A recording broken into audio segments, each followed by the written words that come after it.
Assalamualaikum warahmatullahi wabarakatuh. Gimana puasanya? Saya berharap kita lancar dalam menjalankan ibadah puasa ya.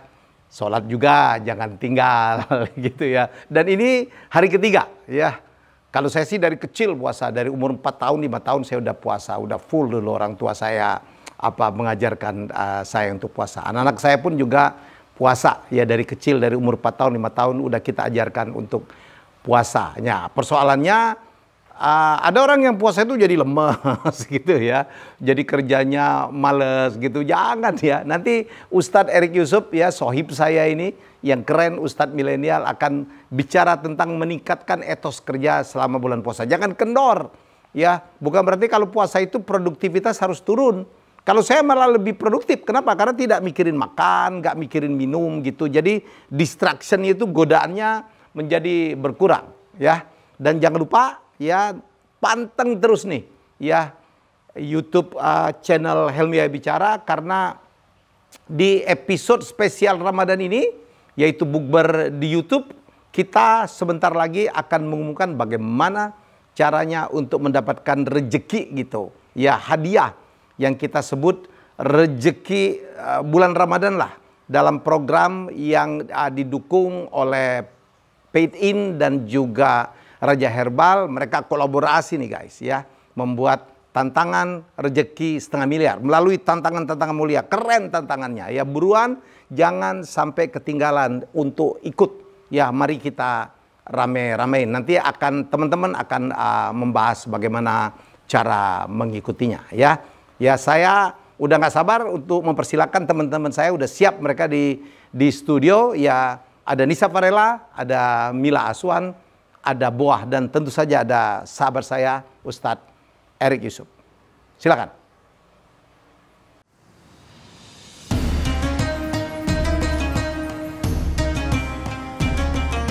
Baik, terima kasih Pak Helmi. Dan masih bersama kita berempat, ada Ustadz Erik, ada Mila, ada Nisa, dan juga ada Boah yang akan menemani waktu puasa Anda sampai nanti kumandang azan maghrib. Oke, kalau misalnya ini kan kita masih pandemi ya, kita masih berjuang keras untuk melawan COVID-19, Ustadz. Nah, apa sih yang paling dikangenin kalau dibandingin sama Ramadan yang sebelum ada si Mr. Corona ini? Mr. Corona. Tentu ya, bulan Ramadan itu kan bulan silaturahim. Bulan dimana biasanya keluarga yang sibuk, semua bapak ibunya, anak-anaknya sibuk, sahur bareng-bareng kan gitu ya. Yang tadinya kita sama tetangga nggak pernah ketemu, kemudian kita tarawih bareng-bareng gitu. Sama teman-teman nggak ketemu, buka bareng, bukber gitu. Semuanya pokoknya silaturahim lah. Seru banget yang namanya bulan Ramadan.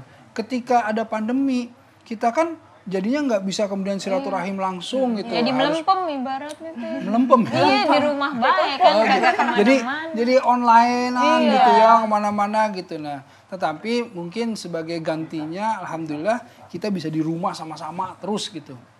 Seneng nggak di rumah sama-sama terus, atau malah jadi? Seneng sih, tapi gua kalau kelamaan pernah ngobrol sama tembok gitu. Saking kangen ngobrol sama orang luar gitu kan. Oh gitu. Berarti di rumahnya cuma di tempat kosan sama tembok kan? Ngobrol sama tembok. Iya, itulah. Jadi kangennya kita sama-sama bakti sosial ya, ibadah bareng-bareng. Bagiin takjil. Itikaf, sahur bareng gitu, Ustaz. Bahasanya iftar gitu ya. Itu. Jadi kita tuh senangnya itu suasananya, apalagi nanti kemudian deket-deket Lebaran itu kita ada takbiran. Iya, rame, pasangin lampu biar terang. Iya, orang kan gembira bersama-sama gitu. Nah, tapi yang sekarang itu dengan adanya pandemi, kita jadi lebih lebih bermuhasabah sendiri-sendiri gitu, saling sama keluarga. Kalau boleh cerita ya, saya kan udah hampir 7 tahun lebih sahur itu di satu program acara, jadi nggak pernah sahur sama keluarga tuh. Saya sebetulnya ketika pandemi, aduh sedih nih nggak ada program sahur sama ini gitu ya. Ternyata anak saya bilang, alhamdulillah ya sekarang bisa sahur bareng-bareng sama saya. Coba ada kan ternyata ada hal lain yang waduh nikmat juga. Saya tuh fokusnya kok ke sana. Kalau ini kan bener juga. Anak saya sampai 7 tahun belum pernah sahur bareng-bareng kan gitu. Nah, yang begitu-begitu tuh sekarang memang ada hikmahnya. Pak Ustadz ya, betul. Yang penting Mila juga nih, pengalaman Mila kan selama 8 tahun kerja di salah satu televisi dan bekerja sebagai jurnalis. Setiap tahun tuh aku pasti ada di pinggir jalan raya. Aku nggak pulang kampung, tapi gara-gara Lebaran aku jadi pulang kampung ke kampung orang gitu kan. Nah gara-gara pandemi otomatis kan waktu itu mudik dilarang. Jadi kita semua ada di dalam kota masing-masing gitu kan. Jadi ya alhamdulillah bisa Lebaran bareng sama keluarga. Alhamdulillah tuh. Gitu. Kalau Nisa apa yang paling dikangenin kalau misal pandemi udah selesai nih? Bener sih kata Pak Ustadz tadi, kayak ngumpul bareng keluarga gitu kan. Biasanya kan keluarga dari jauh kan mungkin datang gitu kan, aku kan asli Solo kan ya. Jadi ada keluarga dari jauh gitu pada nginep di Solo gitu, terus buka bersama bareng. Kangen masa-masa itu gitu loh. Terus kayak misal ngabuburit nih, jajan di pinggir jalan gitu. Itu yang paling dikangen nih si Pak Ustadz. Hunting bukaan. Boah ada yang mau dicurhatin? Boah sih kangen terawih. Kangen terawih. Biasanya terawih itu pamer-pameran mukena baru. Iya serius gitu Ustadz. Buah nih. Iya. Malah Kangen banget Boah, biasa temen Boah tuh pamer mukena motif kembang, motif projen tuh. Iya. Ini Boah doang mukenanya itu-itu bae dah, tapi seru gitu jadinya. Nah itu ternyata kita menyimpan kenangan masing-masing gitu ya, tapi tentu di balik COVID-19 ada nikmatnya, ada hikmahnya sendiri. Kita jadi dekat sama keluarga ya kan? Jadi nggak iri lagi sama temen yang pamer mukena. Oke, kalau misalnya kemarin kita ingat kemana jalan-jalannya buka puasanya? Kemarin ke Turki. Ke Turki. Kita akan ajak ke negara tetangga juga sih, tapi bukan Malaysia, tapi Bangkok. Nah, sebelum kita akan lihat bagaimana sih suasana Ramadan di sana, kita akan lihat kiriman video dari netizen di sana mengenai Masjid Jawa yang ada di Bangkok, Waduh, Thailand. penasaran banget Boah. wah, seru nih. Kita lihat.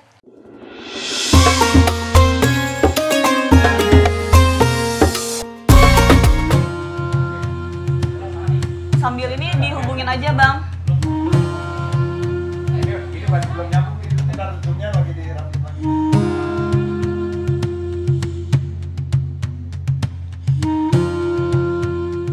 Jika Anda berkunjung ke Bangkok, Thailand dan ingin beribadah ke masjid, tentulah tidak sesulit yang Anda bayangkan untuk mencari masjid.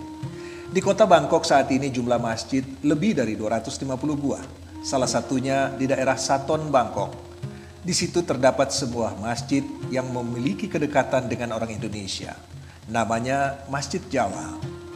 Untuk mencapai Masjid Jawa di Bangkok lebih gampang dengan menggunakan MRT menuju stasiun Surasak dan disambung dengan menumpang ojek seharga 20 baht atau Rp8.000 saja. Dan ojek akan langsung mengantar Anda menuju Masjid Jawa. Setelah melalui gang-gang kecil di kota Bangkok yang tidak jauh berbeda dengan pemukiman padat di Jakarta, tampak sebuah masjid berwarna hijau dengan arsitektur Jawa di ujung gang. Masjid yang dibangun di atas tanah wakaf Haji Muhammad Saleh, seorang warga negara Indonesia pada tahun 1906 ini berdiri di tengah kampung orang keturunan Jawa dan Melayu. Masjid ini sepenuhnya dibangun dan dipelihara masyarakat Thailand berketurunan Jawa. Mereka walaupun sudah tidak bisa lagi berbahasa Indonesia apalagi berbahasa Jawa, namun suasana kental keindonesiaan pada Masjid Jawa ini masih sangat terasa. Selain atap limas berundak 3, Masjid Jawa yang mirip dengan Masjid Agung Kauman Yogyakarta ini juga masih tersimpan sebuah beduk tua yang berada di bagian teras masjid. Bangunan utama masjid yang berukuran 12 x 12 meter itu ditopang 4 pilar dan berisikan 2 jam tua dan sebuah mimbar. Masih di halaman masjid berdiri sebuah rumah panggung yang menjadi kantor pengurus masjid di bagian atasnya. Sementara pada lantai bawah dipakai sebagai madrasah bagi ratusan murid dari jemaah Masjid Jawa. Keberadaan Masjid Jawa ini juga tidak terlepas dari peran anak dan cucu Kiai Haji Ahmad Dahlan, pendiri Muhammadiyah di Indonesia, yang hingga kini mereka masih menetap di Bangkok sebagai salah satu pemuka dan penyebar Islam di Thailand. Saat ini di Bangkok sedikitnya terdapat 700.000 umat Islam atau sekitar 10% dari total penduduk kota Bangkok. Islam semakin meluas dan saat ini menduduki agama terbesar kedua di Thailand.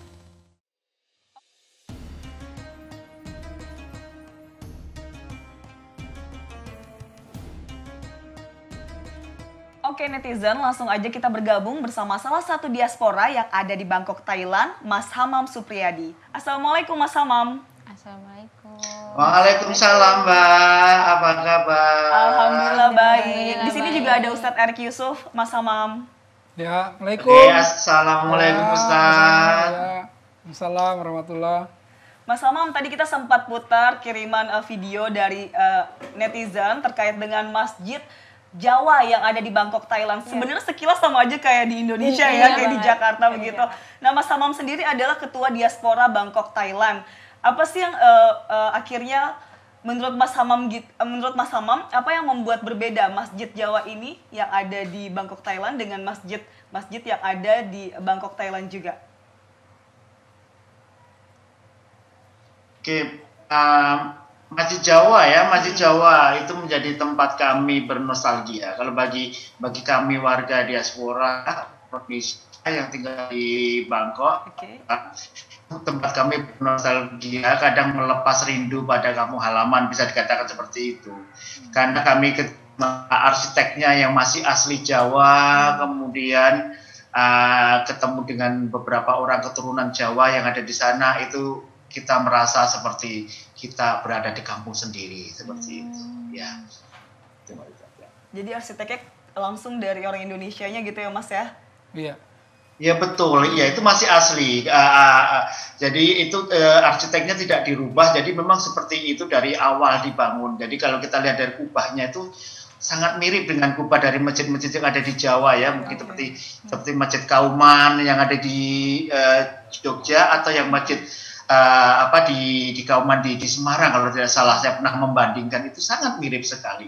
Ya karena memang yang membangun adalah orang Jawa, jadi mereka pasti akan membawa dari masjid atau bangunan di tempat asal mereka atau kampung halamannya ketika pindah di Thailand.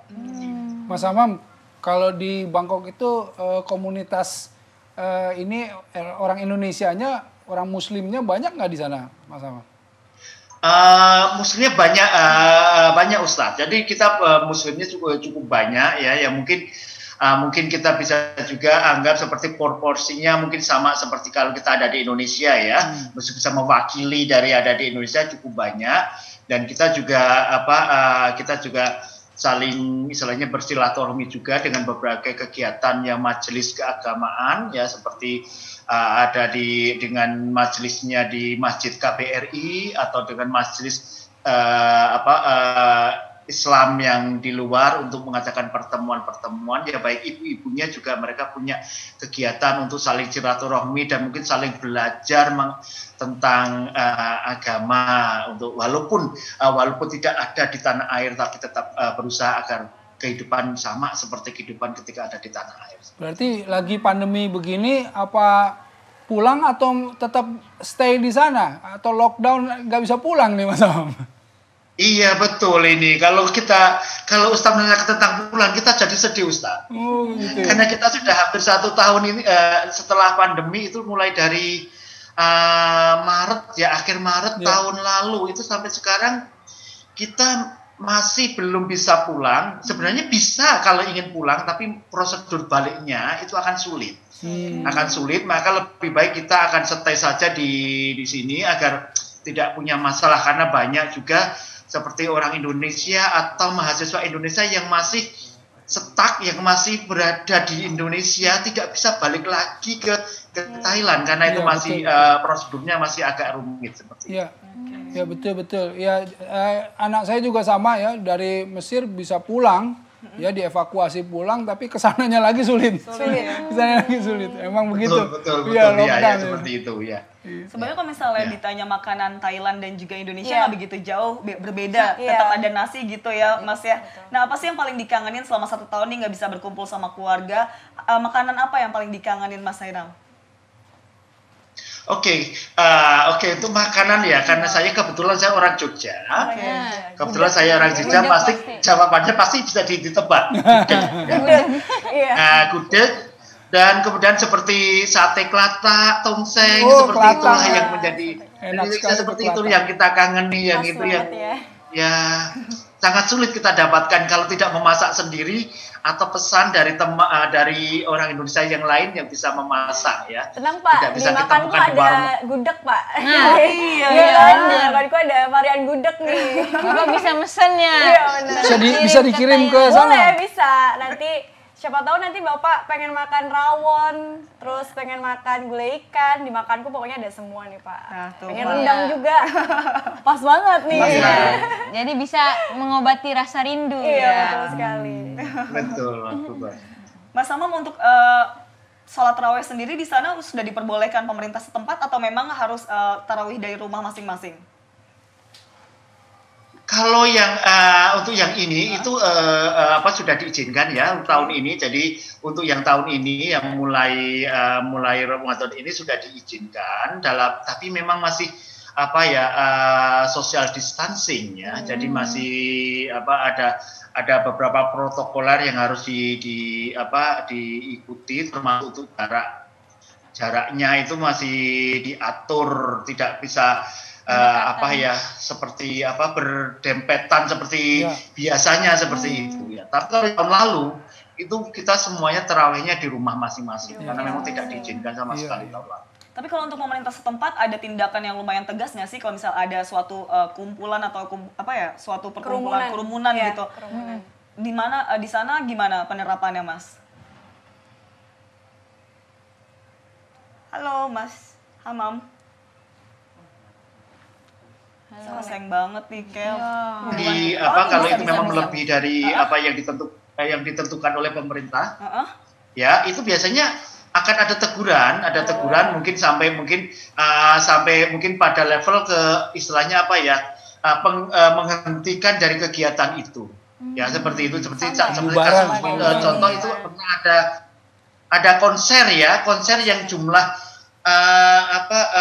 untuk pengunjungnya itu melebihi dari batas, kemudian tidak ada social distancing, itu kemudian langsung konsernya dihentikan. Jadi setelah dihentikan dan untuk hari berikutnya tidak bisa dilakukan lagi seperti itu. Itu cukup tegas ya pemerintah Thailand dalam menangani untuk berkaitan dengan pelanggaran yang berkaitan dengan social distancing dan protokoler tentang untuk pandemi ya. Mas, kalau di situ kan Bangkok ya, wisata kan ya ininya ya, sumber ini. Berarti wisatanya juga sama ya, pasti terpukul sekali gitu ya, terdampak ya. Oh betul. Jadi kalau kita bicara tentang wisata di Thailand, itu adalah Thailand itu kan kita lihat bahwa memang pendapatan utamanya kan dari wisata. Dan banyak kan adalah wisata asing ya.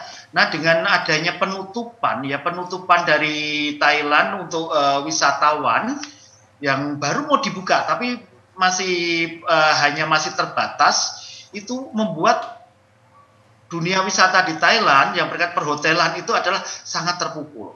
Jadi kita lihat dari hotel-hotel di Thailand itu banyak yang sampai sekarang selama setahun itu belum buka sama sekali. Karena tidak ada tamu yang datang karena berkaitan tamu-tamu asing.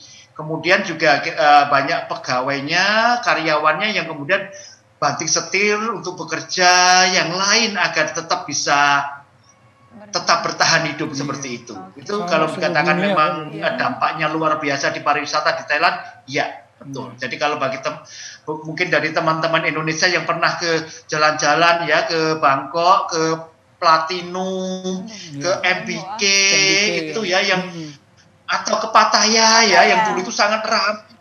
Sekarang itu sepi sekali. Sepi sekali dan seperti dan kita merasa sangat merasa terenyuh juga ya, prihatin juga melihat kondisi yang ada di situ ya. Baik. Ada lagi mau ditanya? Kalau enggak kita Boa nanya sih, pengen nanya. Boa mau nanya apa? Kan di Thailand banyak orang Indonesia nih ya. Nah di sono kalau ngobrol sama orang Indonesia ngobrolnya pakai bahasa Thailand apa bahasa Indonesia? Ya kan takutnya gitu. Ya. Kalau kita sesama orang disekap gitu kan. Disekap. Kalau sesama orang Indonesia pasti pakai bahasa Indonesia lah, Pak. Ya, pakai bahasa Indonesia. Kalau sesama orang Jawa pakai bahasa Jawa lah, sesama orang Sunda pakai bahasa Sunda. Ya. Tapi kalau sama orang Thailandnya langsung kita harus ngobrol pakai Thailand gitu, nggak boleh ngomong punten gitu, nggak boleh. Nanti dijawab mangga, gitu gimana? Agak jago pasti ya. Ya, kadang itu kita kelupaan ya. Kadang kita bareng-bareng ya, misalnya naik taksi atau misalnya naik kendaraan umum ya, misalnya seperti kereta api listrik atau bis kota, itu kadang kita ngobrol sesama orang Indonesia. Kita asing ngobrol pakai bahasa Indonesia, penumpang yang lain sama bengong-bengong. Mereka bilang, ini bicara pakai bahasa apa ini? Mukanya aja seperti orang Thailand, tapi bahasanya aneh gitu. Itu sering kita itu kelupaan, kemudian bicara terlalu keras pakai bahasa kita ya, kadang membuat jadi pusat perhatian dari orang satu bis itu sering juga terjadi seperti itu. Oke. Mas Hamam, terima kasih banget udah luangin waktu untuk kita semua ya sharing bagaimana suasana Ramadan di sana. Kami ucapkan untuk selamat berbuka puasa karena kita nggak ada jarak perbedaan ya untuk waktu ya, sama kan. Dan kirim salam untuk teman-teman diaspora yang ada di sana, semoga bisa cepat kembali ke tanah air. Iya, amin. Amin. Terima kasih. Terima Mas kasih ya, Mas Mas Hamam ya. Sehat selalu. Assalamualaikum. Waalaikumsalam warahmatullahi wabarakatuh. Oke, itu dia ya. Seru ya ternyata kalau misalnya di Bangkok tuh ada ciri khasnya gitu Iya, kan. betul. Dan pasti yang semuanya pengen tuh namanya buka puasa sama keluarga, sama orang terkasih, orang terdekat betul. gitu. Untung kita juga ya nggak jauh-jauh ya dari keluarga ya. Masih di Jakarta Ustadz ya. Kalau udah di luar negeri, Di luar negeri udah susah. susah gitu. Banget. Sekalinya kangen lewat Zoom meeting ya. Iya. Video call. Tapi dengan ada Zoom meeting menjauhkan yang dekat, mendekatkan yang Iya. jauh. Iya sih benar-benar. Oke, ini udah selesai nih Ramadan di mana-mananya. Sekarang ke segmen Segmen makan. makan, nyiapin bukaan dan Nyiapin juga buka sahur. sahur. Tapi setelah yang satu ini,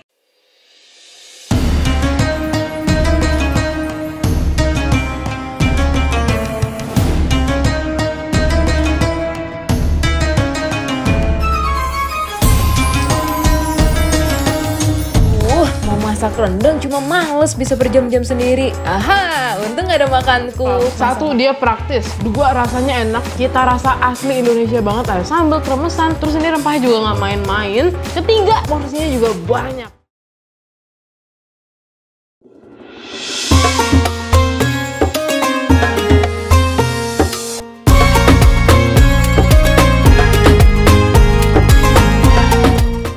Yeay, masih bersama kita bertiga di Bukber di YouTube, di channel Helmi Yahya Bicara. Nah, ini udah masuk segmen nyiapin bukaan dan sahur. Jadi nggak melulu ini segmen mengenai nyiapin bukaan aja, tapi makanku juga bisa disantap pas kita Sahur. Menu-menunya juga friendly ya buat sahur, Iya. Kak. Betul, kalian suka pedes gak sih? Suka dong. Orang Indonesia kebanyakan suka pedes deh. Kayak kemana-mana tuh harus bawa sambal nggak sih? Iya, harus. Jadi selain ada makanan siap saji, makanku ini ada sambal siap saji juga.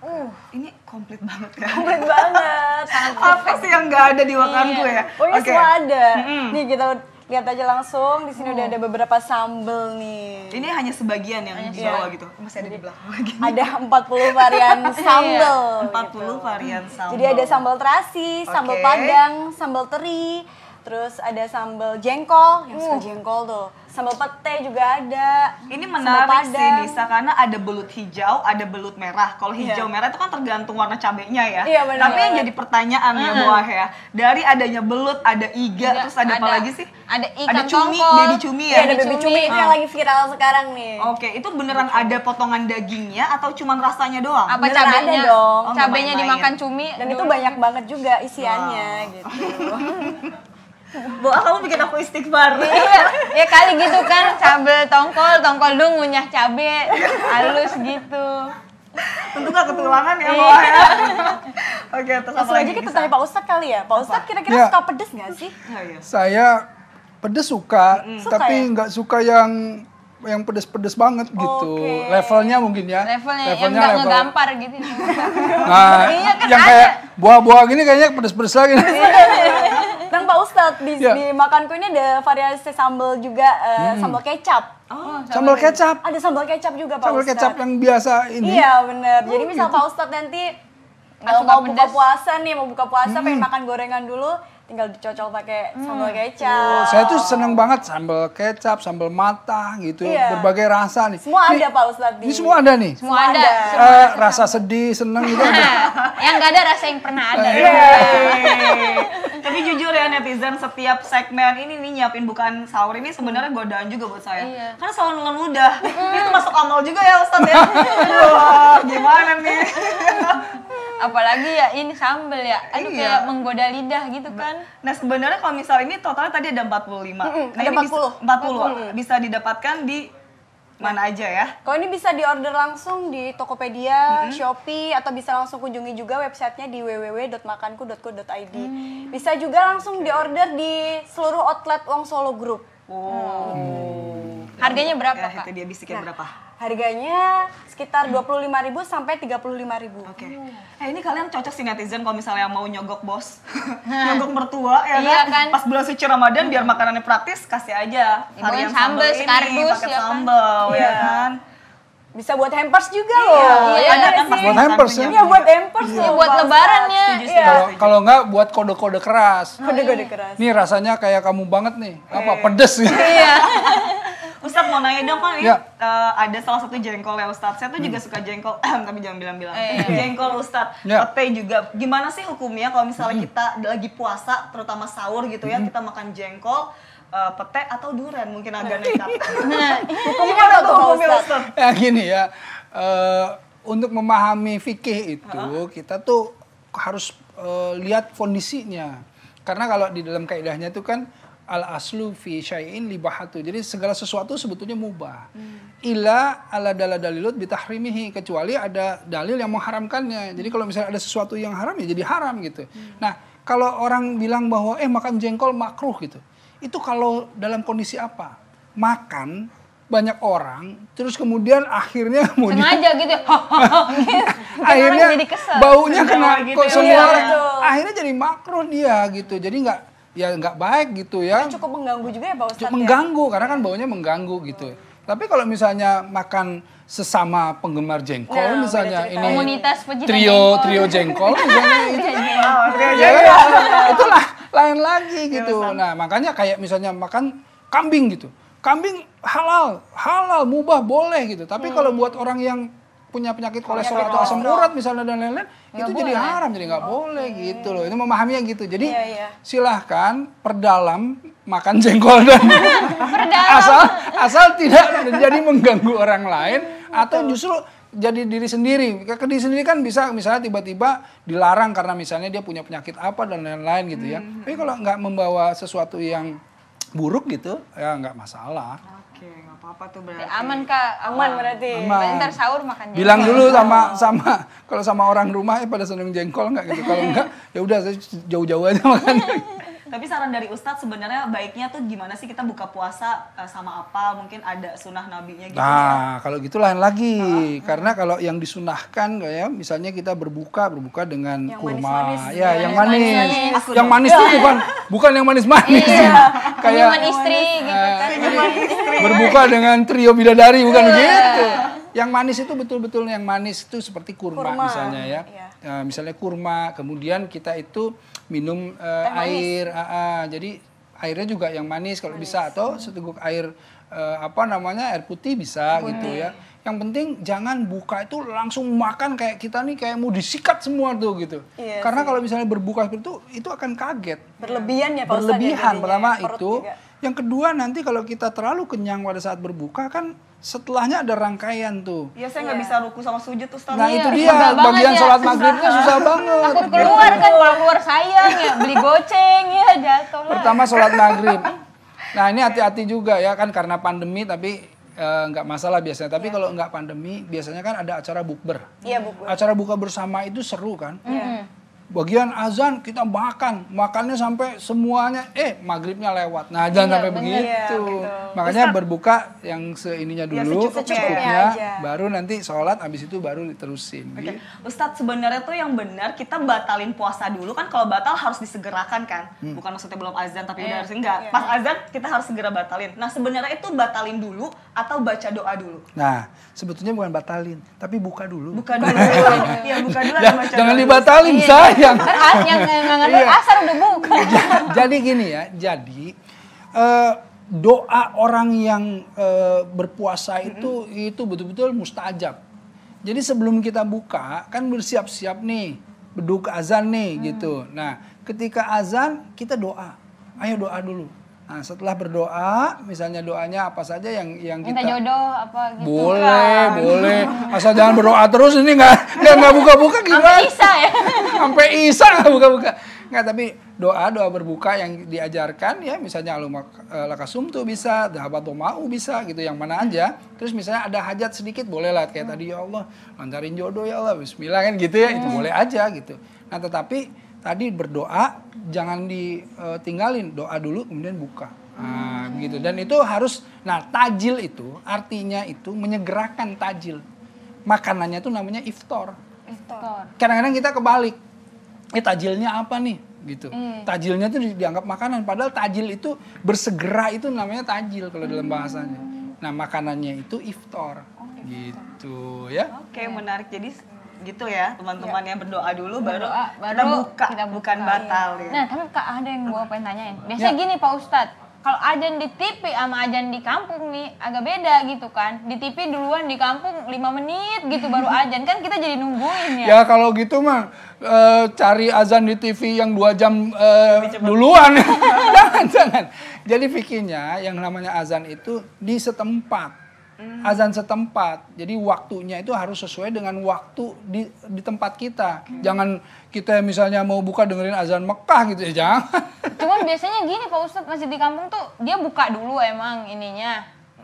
Muazinnya. Nah baru dia azan. Jadi kan kita belakangan tuh. Itu gimana? Apa kita kan biasanya di TV azan DKI Jakarta. Kita kan cuman boleh lihat gini, kita nih masuk nggak di daerah sekitarnya, misalnya DKI dan sekitarnya di mana? Kalau sekitarnya sampai Bandung nggak masuk dong, bedanya udah 5 menit gitu ya. Daerah sekitarnya sampai ke Papua enggak, tapi DKI dan sekitarnya di mana? Sekitarnya itu gitu ya. Kalau misalnya Bandung dan sekitarnya di mana? Kalau misalnya Surabaya dan sekitarnya, itu sekitarnya boleh gitu. Jadi nggak usah juga nungguin misalnya yang dia duduk tiba-tiba buka, nggak boleh. Seharusnya azannya, muazinnya itu didahulukan. Azan dulu. Gitu. Duduk, minum, ya, kemudian azan langsung. Iya betul, nggak boleh duduk, makan dulu. Semangkok kolak gitu. Iya biasanya gitu Kak. Oke. Jadi relate nih ya sama masalah sambal jengkol ini juga nggak apa-apa kalau misalnya ternyata ini buat sahur. Iya benar banget.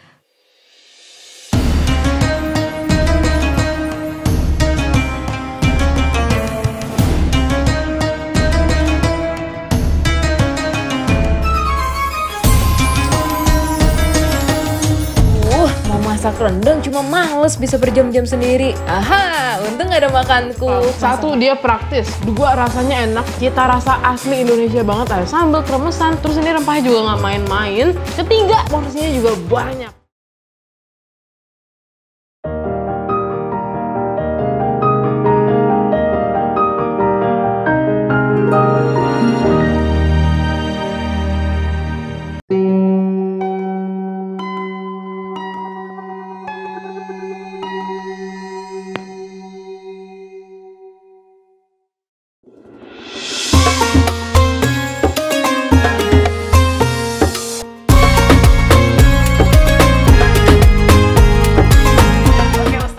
Masuk segmen kultum nih, walaupun tadi udah sempet nanya-nanya ya, banyak nanya kita ya selalu. Nah untuk segmen kultum kali ini kita akan membahas bagaimana sih kita tetap produktif di saat masa-masa bulan suci Ramadan ini, karena kebanyakan kan saya sendiri juga mager gitu Ustadz ya. Alih-alih kayak udah pengennya rebahan aja, bahkan sholat kadang mepet sama waktunya gitu kan. Gimana sih Ustadz kiat-kiat biar kita bisa meningkatkan etos kerja kita selama bulan suci Ramadan? Nah gini nih netizen ya, kaum rebahan dan kaum mageran. Ya, ini khusus nih, kaum rebahan sama kaum mageran. Jadi di bulan Ramadan itu sayang sekali kalau misalnya kita itu habiskan waktu dengan tidur. Bahkan ada orang-orang yang gini loh, sengaja nggak tidur sampai sahur. Ada kan? Ayo netizen. Nggak tidur sampai sahur, habis itu sahur, terus tidur. Sampai deket-deket buka. Ya Allah, sholatnya pada kemana kan gitu. Sholatnya lewat semua, paling sholat subuh doang. Bagian zuhur enggak, asar enggak. Udah mau maghrib gitu. Ada yang tiba-tiba nangis dia. Kenapa? Nggak sahur, nggak buka. Tidur terus harian. Bangunnya lebaran nanti. Nah, yang begini tuh sayang banget. Kenapa? Karena bulan Ramadan kita tuh ada yang namanya motivasi khauf dan roja. Khauf itu takut, roja itu berharap. Jadi takutlah kamu di bulan Ramadan itu tidak dapat rahmat berkah yang Allah sediakan yang sebetulnya pahala berlipat-lipat ganda. Bayangin kalau misalnya kita buat kebaikan sedikit apapun itu balasannya berlipat ganda. Pahala yang misalnya kita kerjakan yang sunnah diganjarin jadi yang wajib. kita kerjakan yang wajib-wajib, pahalanya berlipat-lipat ganda. Di mana bulan yang penuh dengan berkah, rahmat, kemudian maghfirah, itkun minan nar, di mana Allah itu mengampuni dosa-dosa orang yang melakukan kesalahan, dosa-dosa itu banyaknya di apa? Di bulan Ramadan, dibebasin sama Allah, diampunin semuanya. Nah, sayang banget kan bulan yang penuh misalnya diskon gitu ya, bulan yang penuh bukan hanya diskon tapi juga hadiah, gift yang banyak ini kita lewatin dengan cuman tidur. Emang tidur berpahala? Ntar dulu kata siapa? Kalau tidurnya tidur ketika kita melaksanakan sesuatu dan capek ketiduran karena ibadah, karena kerja dan lain-lain, itulah yang jadi ampunan tuh tidur. Tapi kalau tidurnya hanya karena ngabis-ngabisin waktu doang, itu malah nggak dinilai ibadah, kan sayang. Nah, kalau kita paham seperti itu, makanya jangan mau justru ketika bulan Ramadan itu kita nggak mau kerja, lepasin project, buahkan proyeknya banyak banget. Ya Allah, alhamdulillah, gitu. amin ya Allah. Malah nanti di cancel jangan. Justru di bulan Ramadan penuhin jadwalnya. Supaya apa? Supaya semuanya bernilai kebaikan. Jadi nilai ibadah. Menghibur orang ya kan Pak. Menghibur orang apalagi ya. Jadi orang walaupun puasa ketawa-tawa kan. Jadi lupa sama aus. Nah, kelihatan banget nih. Ngibur orang senang, tapi ngibur diri sendiri juga nggak? Curhat kan? Nah, makanya kalau kita terhiburnya dengan apa? Dengan itu mendekatkan diri pada Allah, dengan ibadah. Kan insya Allah tuh kita punya bayangan indahnya apa? Di bulan Ramadan ini ada satu malam yang lebih baik dari 1000 bulan. Lailatul Qadar. Itu. Makanya jangan dilewatin. Nah, itu Pak Ustadz, gua pengen tahu cara dapetinnya gimana, kan kita kagak tahu kan apa Lailatul Qadarnya kapan gitu kan. Apa tanda-tanda malam Lailatul Qadar itu terjadi gitu. Biar lo pertanyaannya bagus loh. Iya kan? Ukti, soleh Assalamualaikum. Iya benar. Waalaikumsalam. Ya anak pesantren nih kayaknya. Nah jadi ya Lailatul Qadar itu kan nggak ada orang yang tahu kecuali Rasulullah dan para orang soleh tentunya. Itu sebetulnya di malam keberapa. Tapi Rasulullah itu menyatakan carilah kalian di 10 malam terakhir. Di malam-malam yang ganjil. Karena Rasulullah waktu mau bicara malam Lailatul Qadar tuh lupa, Rasulullah dibikin lupa sama Allah. Di tanggal berapa ya? Nah dibikin lupa. Jadi udah kalian cari aja 10 hari terakhir di malam-malam yang ganjil. Di situ ada malam Lailatul Qadar. Nah kita nggak pernah tahu kita ini dapat apa enggak. Kenapa? Karena kalau kita tahu netizen, coba bayangin. Kemarin kita dapat malam Lailatul Qadar. Pahala sholat misalnya di malam Lailatul Qadar. Kan kalau satu malam lebih baik dari 1000 bulan. Ngitung-ngitung blow-on-nya aja ya gitu ya. 1 tahun kan 12 bulan. 1000 dibagi 12 berapa ya? Banyak udah. Banyak. 83 lebih. Iya. Saya juga lihat contekan. 83 tahun lebih. Artinya kalau kita sholat di malam itu dapat pahala malam Lailatul Qadar. 83 tahun seperti kita sholat nggak habis-habis. Segitu ya. Umur belum sampai, pahala udah sampai. Kalau kita di situ baca Quran seakan-akan 83 tahun baca Quran nggak berhenti. Kalau kita di sananya zikir 83 tahun. Kamu bayangin. Nah, kalau kemudian kita tahu kita dapat nih malam Lailatul Qadar, banyak orang yang lalai pasti. Udah deh sekarang istirahat dulu deh. Jadi sombong ya. Jadi sombong. Santai gue mah subuhnya ntar santai aja gue ntar aja deh. Gue udah 83 tahun dapat. Kan gitu. Nah, makanya nggak ada orang yang tahu tuh kapan bagaimana dia dapat apa enggak gitu. Nah, makanya selalu kita tuh cemas, dapat enggak ya? Dapat ya Allah, berharap dapat dong. Cemas kalau nggak dapat. Nah, itulah khauf dan roja tuh di situ.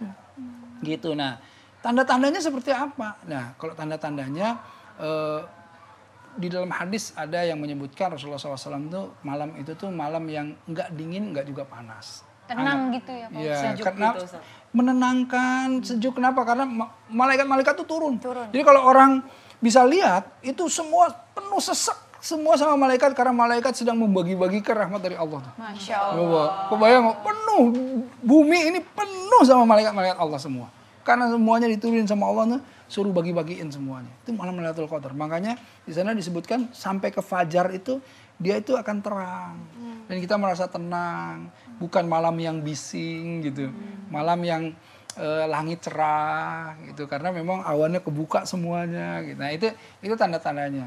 Nah, tetapi kan sulit ya kalau dilihat sama mata zahir kita gitu kan ya. masa mau ibadah ngeliatin langit dulu cerah iya, betul gitu. Itu tuh kira-kira seperti itu. Tapi intinya kayak tadi yang namanya bulan Ramadan bukan alasan kita jadi malas-malasan. Iya, banyak hal positif ya Pak Betul. Ustadz yang bisa kita lakukan. Kalau kita lihat, bahkan zaman Rasulullah tuh perang Badar ya, perang yang besar itu terjadi di bulan Ramadan. Ada sekitar 4-5 perang itu terjadi di bulan Ramadan. Perang Tabuk, perang Khandaq itu bulan Ramadan. Nah, kemerdekaan Indonesia juga 17 Agustus 1945 bulan Ramadan hari Jumat. Tuh, jadi nggak ada alasan orang Muslim malas-malasan bulan Ramadan. Bahkan di bulan Ramadan kalau bisa kita itu lebih kemudian giat lagi. Menambah etos kerja kita, spirit kerja kita Lebih supaya semangat kita, ya. ya karena kan semua kebaikan itu kan sodako, senyum sodako, tolongin orang sodako. Nanti senyumin cowok lewat gitu, sodako. Nggak boleh banget. Beda cerita. Kan katanya tadi senyum sodako ya, berarti senyum sama cowok ganteng aja. Gitu. Ini kalau udah mulai meleset begini. Jadi Ustadz tadi sesuai dengan Ustadz yang bilang, kalau misalnya ada baiknya kita buka puasa dan juga sahur tuh dengan makanan-makanan yang bergizi. Jadi biar nanti selama puasanya tubuh kita juga tetap fit, ya makan makanan yang bergizi juga ya Ustadz ya. Nah ini juga tipsnya tuh ya sebetulnya ketika sahur makan agak lebih banyak. Oh boleh Pak Ustadz? Boleh. Sepanci gitu, boleh. Pancinya panci segimana dulu. Panci apa dulu. Jadi artinya gini, makan kalau di sahur boleh lebih banyak, kan biasanya orang ngantuk malah makan sedikit. Malah ini kan buat aktivitas dia seharian. Terbalik ya Pak Ustadz ya. Terbalik. Jadi, kalau berbuka jangan terlalu banyak secukupnya gitu. aja. Terus lihat memang pilihannya, kalau misalnya di bulan Ramadan pilihan-pilihannya semuanya harus yang kemudian kayak gizinya bagus, nutrisinya bagus, semuanya deh gitu. Nah, makanya mudah-mudahan insya Allah makanku ini semuanya sudah menyiapkan sahurnya seperti apa, bukanya seperti apa, yang bisa kemudian bukan cuma sehari, sebulan penuh. Jadi kagak bingung milih lauk kan ya. Ada macam-macam lah menunya nanti pokoknya. Ada nih saya mau tanyain ke Pak Ustadz. Soal makanan kan kakak chef. Kan bisa bikin apa baik kan, keren banget. Apa baik? Iya sih. Berarti intinya di saat bulan puasa itu kita nggak boleh lemes-lemesan ya Pak Ustadz ya. Jangan kita harus lemes-lemesan. sebenarnya kan masih banyak hal positif yang bisa kita lakukan, kayak kita zikiran, terus kita dengerin ceramah kayak tausiah kayak gitu. Daripada main ini tidur ya. gitu. Jangan tidur atau jangan Apa tuh? Apa? Gini. Oh itu yang aplikasi-aplikasi ini ya. aplikasi. Wow, itu nggak bisa. nggak bisa ya. Nih, Bapak bukan koreografer ya. bagusnya sore-sore jam-jam segini ya nonton kita aja. Ya benar. Daripada males-malesan. Nonton kita sambil disiapin tuh, kalau tadi kata Tenisa tuh apa namanya, bukaannya tuh. Nah, kalau anak-anak muda gitu kan pengennya yang praktis-praktis. Ini praktis semua nih bukaannya. Sambil tiduran kan nuang air bisa ya. Sambil tiduran. Kan kelakuan aboan kita kan Nah ini sambil tiduran nuang air, bukan ke sini nuang air. Aduh, oke. Duh, nggak berasa nih mau azan maghrib. Saatnya kita akan mendengarkan suaranya si Syakir Daulay mengumandangkan azan. dan juga ada Asmaul Husna.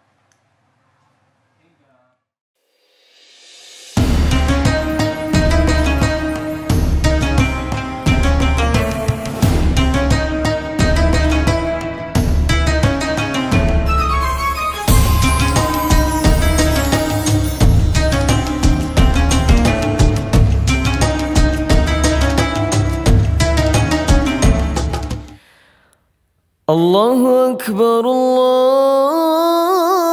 الله أكبر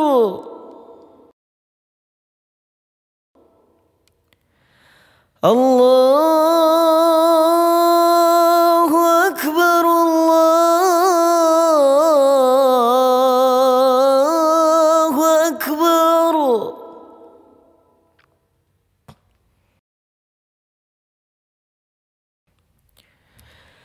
أشهد أن لا إله إلا الله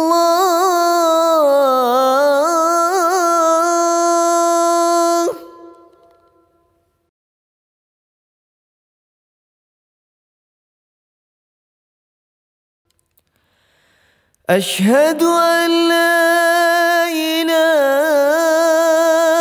إلا الله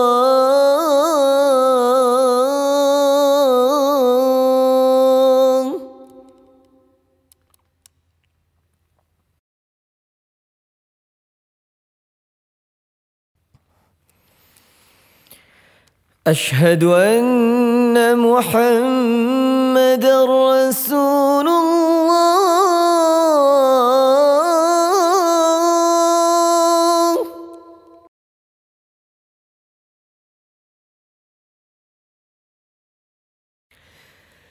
أشهد أن محمد رسول الله.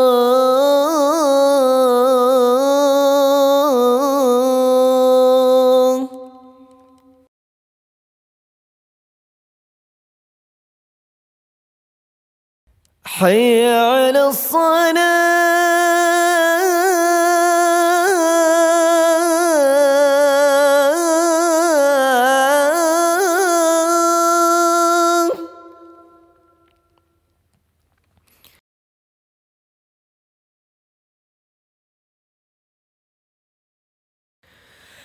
حي على الصلاة.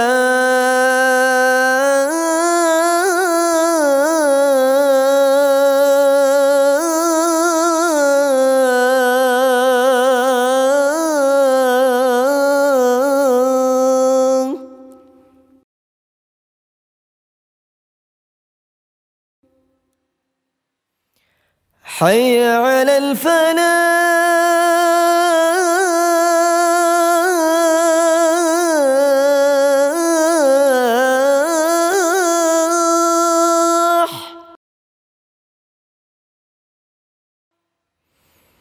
حي على الفلاح.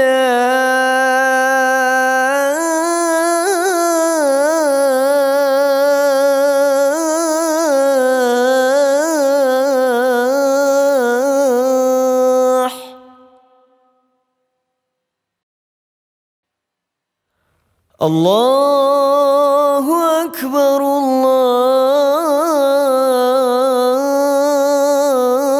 الله أكبر.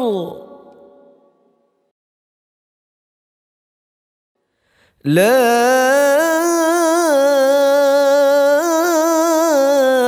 إله إلا الله.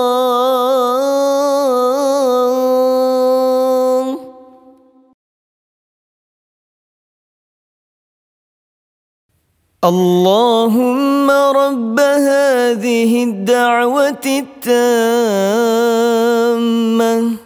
والصلاة القائمة آت سيدنا محمدا الوصيلة والفضيلة والشرف والدرجة العالية الرفيعة وابعثه مقاما محمودا الذي وعدته إنك لا تخلف الميعاد. اللهم لك صمت وبك آمنت وعلى رزقك أفطرت برحمتك يا أرحم الراحمين. آمين آمين يا رب العالمين.